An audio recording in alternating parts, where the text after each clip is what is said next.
Meski belum menentukan orang-orang yang akan ditempatkan di kabinetnya, namun Prabowo Subianto mulai menggodok nama-nama yang akan ditempatkan di kursi kabinetnya. Presiden terpilih Prabowo Subianto juga melakukan komunikasi dengan partai politik untuk membicarakan susunan kabinet.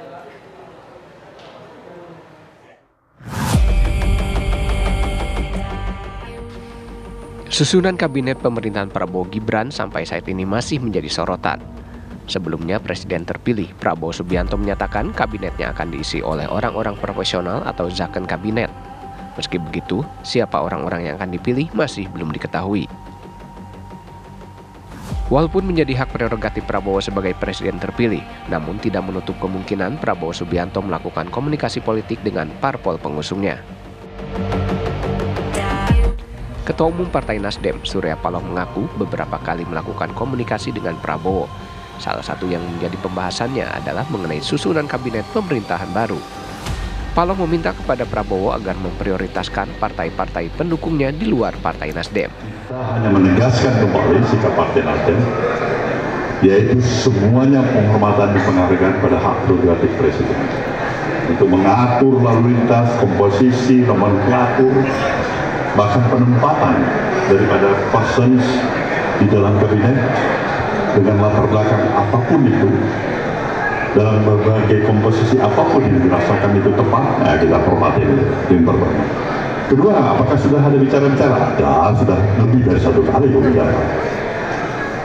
Kalau memang komunikasi dengan saya selaku Ketua Umum Partai Nasdem itu sudah lebih paling tidak mungkin 2-3 kali begitu.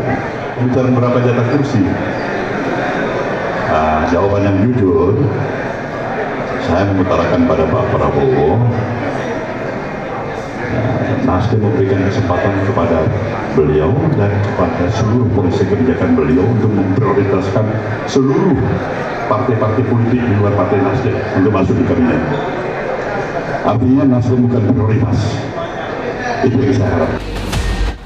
Muncul wacana susunan kabinet Prabowo juga akan diisi oleh PDI Perjuangan. Hal ini dikaitkan dengan wacana pertemuan antara Prabowo Subianto dengan Ketua Umum PDI Perjuangan Megawati Soekarno Putri. Meskipun politikus PDIP, Said Abdullah membantah jika pertemuan Megawati Soekarno Putri merupakan pertemuan transaksional. Akan kalau pemimpin bangsa bertemu langsung bagi-bagi kekuasaan. Pertemuan itu pertemuan transaksional, itu yang tidak baik bagi kita semua. Kita diminta oleh publik agar partai politik tidak transaksional. Begitu kedua pemimpin akan bertemu, langsung pertanyaannya apakah ini bagian dari bagi-bagi kursi transaksional lagi. Nah, kita ini suruh ngapain sesungguhnya ya? Ini hanya berarti. Sementara itu, PKB sebagai salah satu partai pendukung pemerintahan Prabowo Gibran mengaku tidak mempunyai kewenangan dalam menentukan kursi kabinet Prabowo. Menurut Ketua Umum PKB, Muhaimin Iskandar, hal tersebut merupakan hak prerogatif Presiden, yakni Prabowo Subianto. Kabinet PKB sama sekali tidak punya kewenangan apapun, mutlak itu hak prerogatif Presiden.